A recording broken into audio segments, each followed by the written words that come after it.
Hello guys, स्वागत है आपका प्रभाकर MBBS चैनल में। अब जो मेरा पार्ट 2 है होम्योस्टेसिस का, वो फीडबैक मैकेनिज्म का, वो पॉजिटिव फीडबैक सिस्टम पे बेसिकली होगा। बेसिकली किस पे होगा? पॉजिटिव फीडबैक सिस्टम पे होगा। लेकिन उससे पहले कुछ हम नेगेटिव फीडबैक सिस्टम को डिस्कस करेंगे।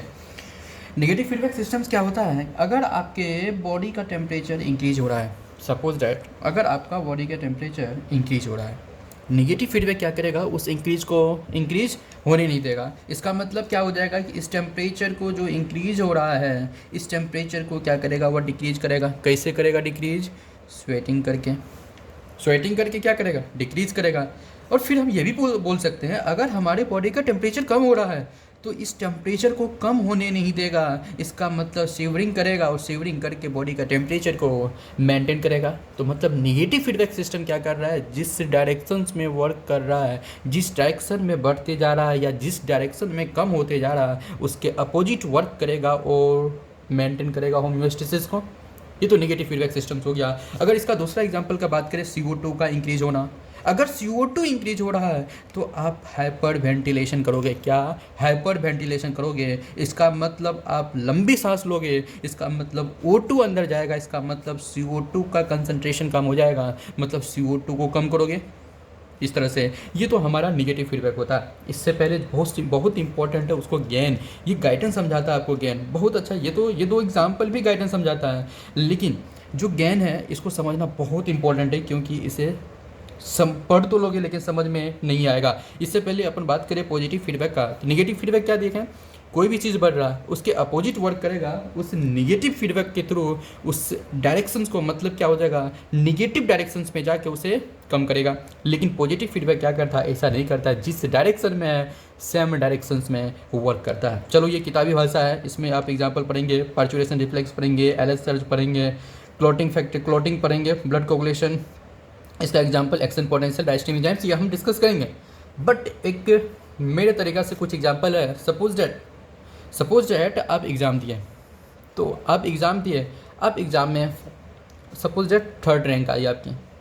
तो आपके पेरेंट्स, आपके टीचर बोलेंगे वाह कितनी अच्छी रैंक आई।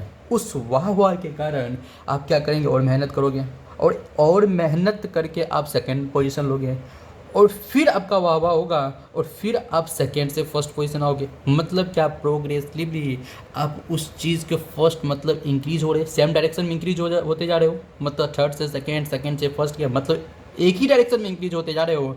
और दूसरा एग्जांपल इसका दे रहा हूँ। सपोज डैट आप फेल कर गए, आपको कम मार्क आया, और कम मार्क आने पे यदि आपके पेरेंट्स बोलते वाह कितना अच्छा मार्क लाए, तो तुम तो सोचोगे यार नहीं पढ़े फिर भी वाह वाह हो रहा है, तो और पढ़ना छोड़ दोगे।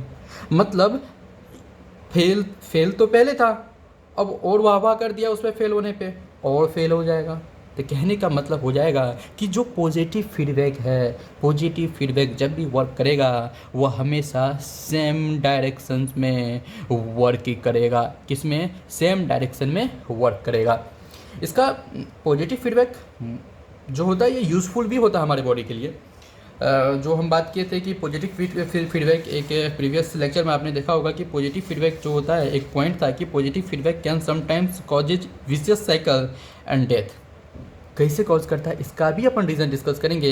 इस विशियस साइकिल को तो मैं 3rd पार्ट में बताऊंगा, लेकिन ये किस तरह से हमारे लिए ये कॉज करता है डेथ का, इसका भी एक्सप्लेनेशन इस टॉपिक में करेंगे, इस पार्ट में करेंगे। और बहुत इंपॉर्टेंट एक टॉपिक है गेन। गेन क्या होता है? गेन का अगर सिंपली गाइडेंस क्या बोलता है? Degree of effectiveness to maintain constant conditions. मतलब यह वह डिग्री है इफेक्टिवनेस का जो हमारे कांस्टेंट कंडीशंस को मेंटेन करता है, कांस्टेंट कंडीशंस को मेंटेन करता है। नहीं समझ में आया? कहने का मतलब है ये जो देखो कांस्टेंट कंडीशंस को बेसिकली मेंटेन कौन करेगा? हमारा निगेटिव फीडबैक मैकेनिज्म करेगा। हम बोल चुके हैं निगेटिव फीडबैक मोस्टली जो हमारे बॉडी में होता है वह यूज़फुल होता है। कहने का मतलब अगर हमारा बॉडी में कोई भी हार्मफुल इफेक्ट हो रहा है तो निगेटिव फीडबैक आएगा, उसे कम करेगा। तो फिर अपन बात करें इसका गेन के बारे में। गेन का एक सिंपल फॉर्मूला होता है correction upon error. Correction upon error. तो ये करेक्शन अपॉन एरर का मतलब क्या हुआ है, सपोज दैट आपका ब्लड प्रेशर, देखो गाइटन का लैंग्वेज है बहुत डिफिकल्ट है बट थोड़ा समझना, अगर सपोज दैट आपका जो सिस्टोलिक प्रेशर है 120 है, 120 mmHg है, और यह बढ़ के 150 mmHg हो गया। अगर यह 120 से 150 mmHg हो गया तो निगेटिव फीडबैक क्या करेगा, इसे करेक्ट करना चाहेगा, इसे कम करना चाहेगा। तो यह नेगेटिव फीडबैक मैकेनिज्म के हेल्प से यह 50 से 120 नहीं होता है, यह इतना इफेक्टिवली वर्क नहीं करता है जो आपका 150 से 120 कर देगा, यह लेकिन 130 तो कर देगा। इसीलिए गाइटन को स्टैंडर्ड बुक क्यों माना जाता है। गाइटन क्या बोलता है कि होम्योस्टेसिस के बारे में, maintenance of near constant conditions in internal environment, मतलब नियर कांस्टेंट का बात कर रहा है। कांस्टेंट वर्ड तो केवल नहीं यूज किया, नियर वर्ड यूज किया। क्यों? क्योंकि यह 150 से ये 130 तक ला देगा। इसका मतलब ये 120 तो नहीं लाया, मतलब एग्जैक्ट 120 पे नहीं लाया। तो यह जो डिफरेंस तुम्हें देखने को मिलेगा, इस डिफरेंस को मतलब यह कितना का करेक्शन किया, 150 में से 130 माइनस करो तो 20 का करेक्शन किया। तो कितना एरर कितना हो गया, पहले 120 था, करेक्शन किया यहाँ पे 150 से 130, ये दोनों का डिफरेंस कितना हो गया, ये दोनों का डिफरेंस हो गया आपको 10 का। इसका मतलब एरर कितना का हो गया, 10 का हो गया। तो यही बोलता है यहाँ पे गेन क्या होता है, ये करेक्शन अपॉन एरर बोल सकते हैं। अगर हम बात करें पॉजिटिव फीडबैक मैकेनिज्म का, पॉजिटिव फीडबैक मैकेनिज्म क्या होता है, यह एक ऐसा सिस्टम्स होता है जो इंटेंसिटी को इंक्रीज करेगा। यस, याद रखना, इंटेंसिटी को इंक्रीज करेगा। कोई भी चेंज हो रहा, उस चेंज के इंटेंसिटी को इंक्रीज करेगा सेम डायरेक्शंस में। याद रखना, डायरेक्शन हमेशा इसका सेम रहेगा, बहुत इंपॉर्टेंट है, सेम रहेगा। और दूसरी बात, यह लेस कॉमन होता है निगेटिव फीडबैक के रिस्पेक्ट में, क्योंकि नेगेटिव पॉजिटिव फीडबैक का बात याद रखना।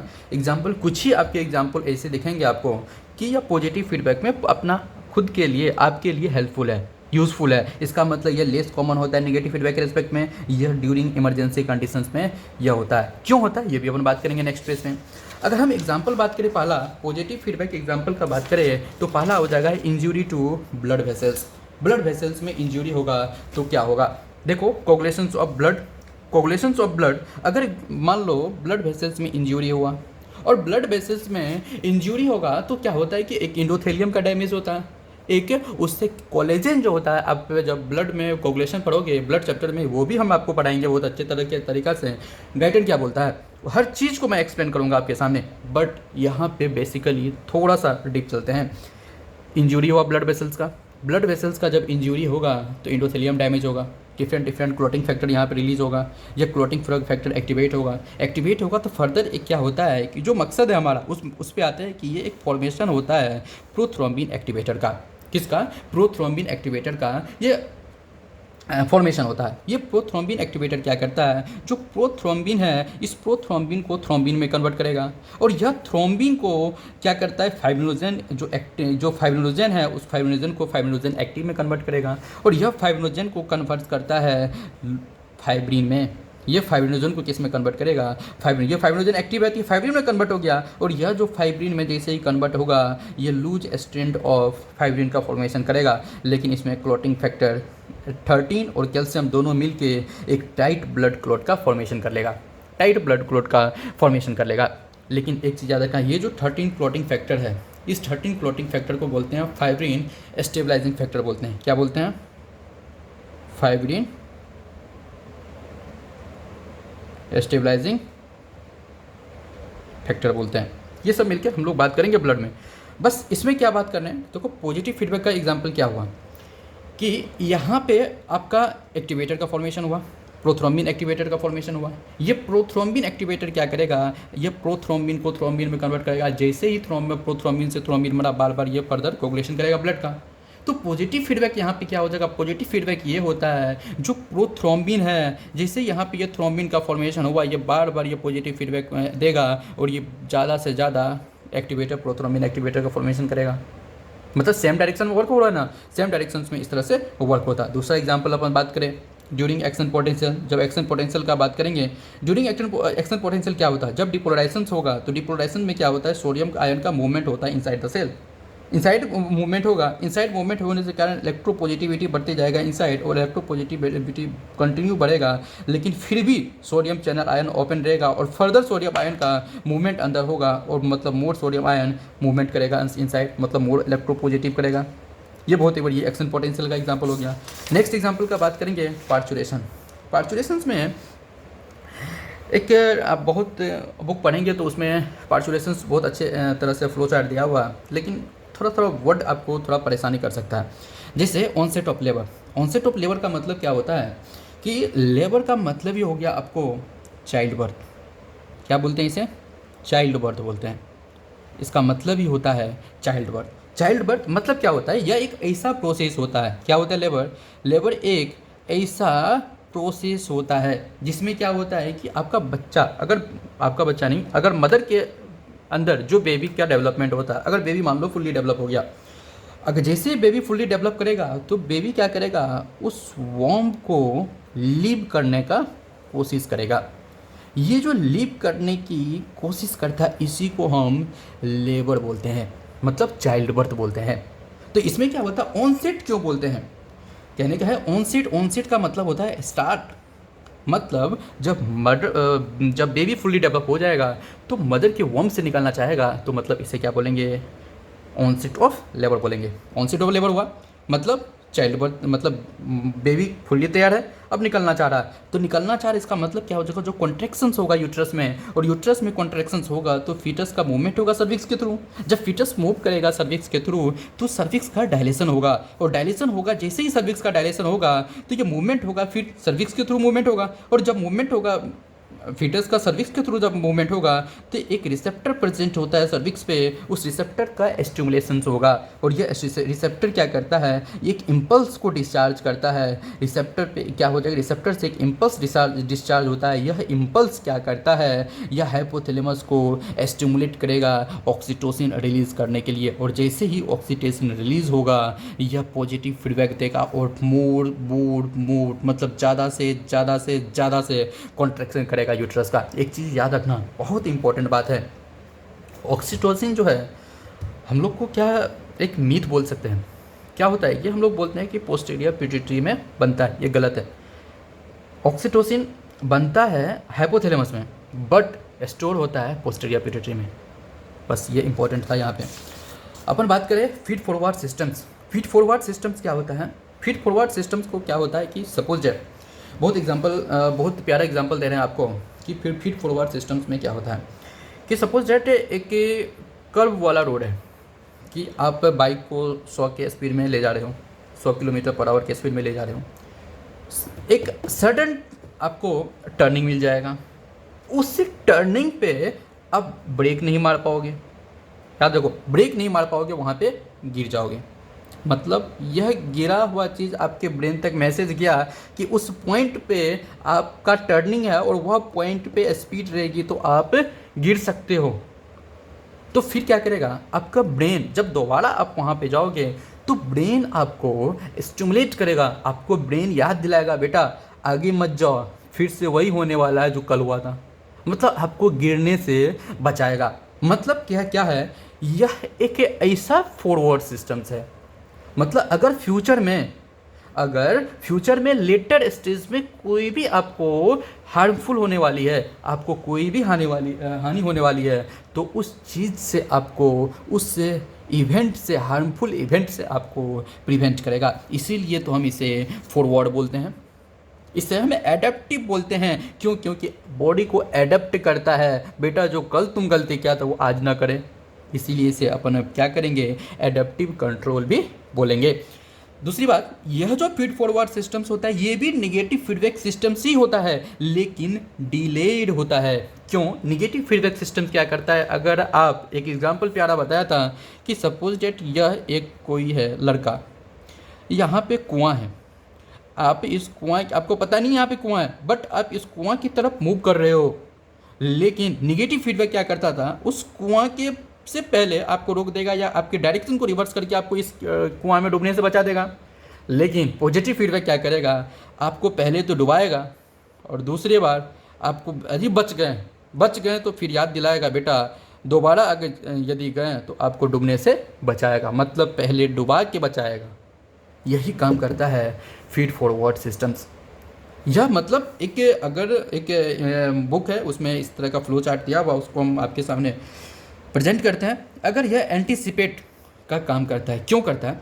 फीड फॉरवर्ड सिस्टम एक एंटीसिपेट करता है। क्यों? कोई भी चेंजेस हुआ या कोई भी डेविएशन हुआ, उस चेंजेस या डेविएशन को यह एंटीसिपेट करेगा, अपोज करेगा। और अगर इस चेंज को अपोज करके अगर लेटर स्टेज या फ्यूचर स्टेज में कुछ भी होता है, अगर बॉडी को कोई भी प्रॉब्लम हुआ, हानि हुआ, तो उस चीज़ को एंटीसिपेट करके आपको प्रिवेंट करेगा, मतलब एक अप्रोप्रिएट कंट्रोल एक्शन करेगा और अप्रोप्रिएट एक्शन करके आपको डिस्टर्बेंस से प्रिवेंट करेगा।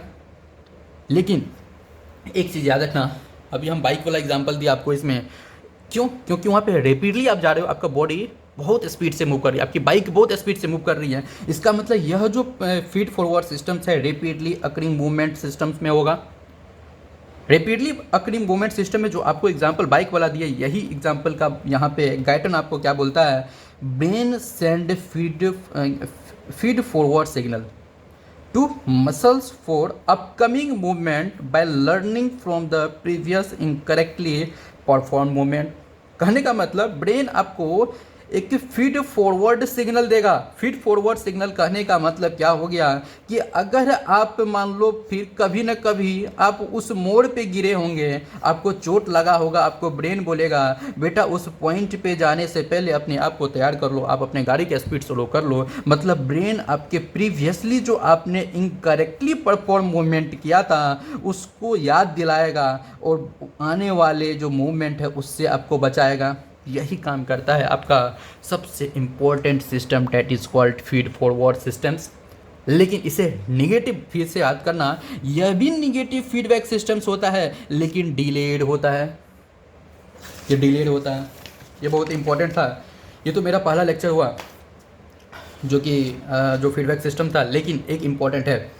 यदि मैंने आपको बोला है कि मैं आपको ये भी बताऊंगा कि विशियस साइकिल के लिए क्यों कॉज होता है, positive feedback can sometime causes vicious cycle and death क्यों होता है। अगर मैंने आपको बोला है तो मैं प्रॉमिस किया हूँ, इसका मतलब मैं प्रॉमिस से पीछे नहीं जाऊँगा।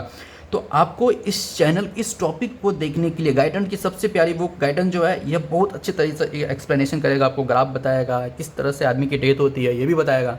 उस चीज़ को अपन डिस्कस करेंगे नेक्स्ट पार्ट में। Thank you so much.